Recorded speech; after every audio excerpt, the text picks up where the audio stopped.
Bismillahirrahmanirrahim. Assalamualaikum warahmatullahi wabarakatuh. Rekan-rekan semuanya, saya di sini akan membahas mengenai permasalahan pembelajaran dalam bahasa dan sastra Indonesia di peserta didik kelas 10 ya. Tepatnya di SMA Negeri 1 Mangunjaya, Kabupaten Pangandaran, Cabang Dinas Pendidikan Wilayah 13, maaf 13 ya. Masih bersama saya Irfa Razak, guru bahasa Indonesia, bahasa dan sastra Indonesia kelas 10, juga kasih kurikulum di SMA Negeri 1 Mangunjaya.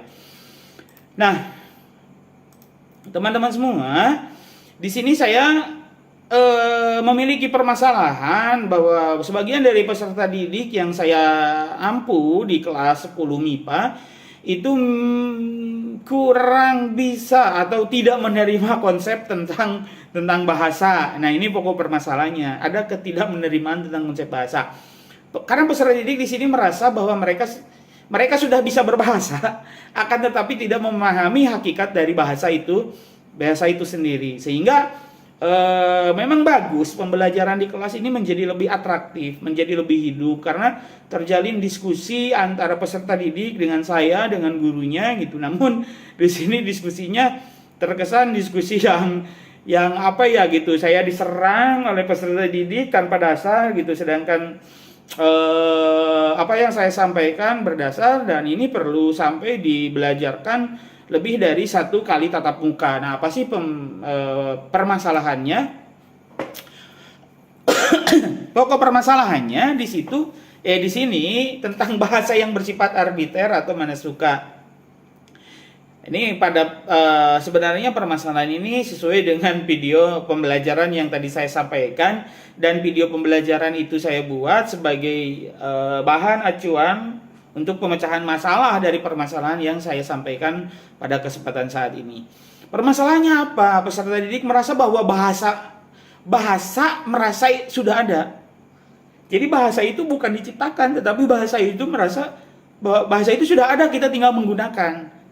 Nah, dan juga merasa bahasa tidak bisa diciptakan. Nah, ini konsep yang sangat berbeda sekali ya dengan hakikat bahasa, di mana sifat-sifat dari bahasa itu sendiri kan dinamis, arbiter, mana suka ya.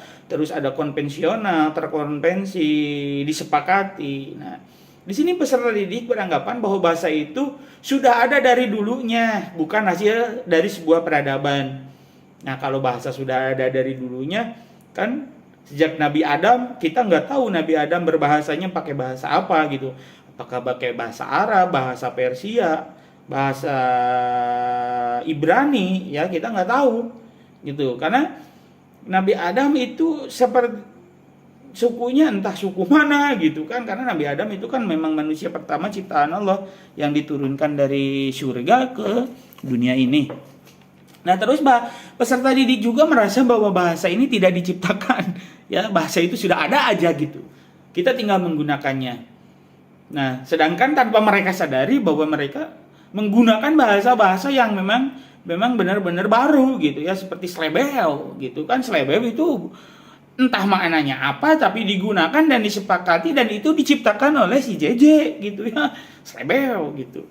Nah, ada juga bahasa-bahasa yang mungkin pada saat ini dengan kondisi kita seperti ini sudah sering digunakan, seperti daring, luring, pembelajaran daring, pembelajaran luring. Apakah dulu ya umpamanya guru saya aja dulu tidak ada tuh membahas tentang daring itu apa, luring itu apa, ya kan arbiter. Bahasa itu diciptakan, mana suka mau membuat daring kenapa sih katanya harus jadi daring gitu. Sebenarnya daring itu merupakan singkatan ya.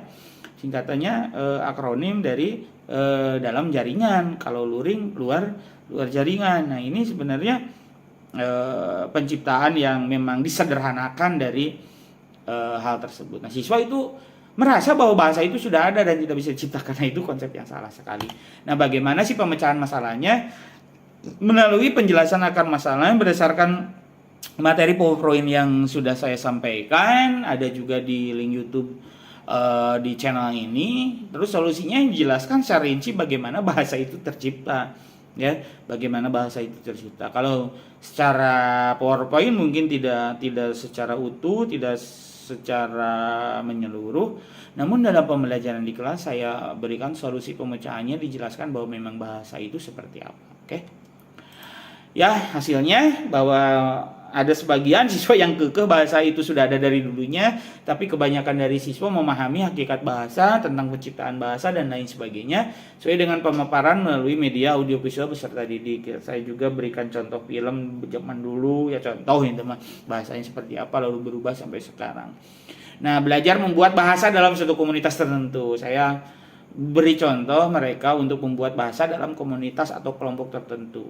Ya, yang mana yang dipahaminya oleh secara konvensional dipahami oleh kelompok-kelompok, hanya kelompok tersebut. Ya, seperti itu permasalahan dan pemecahan masalahnya, solusinya. Mudah-mudahan ini bisa membantu rekan-rekan semua yang memiliki permasalahan seperti ini dalam pembelajaran bahasa dan sastra Indonesia di kelas 10.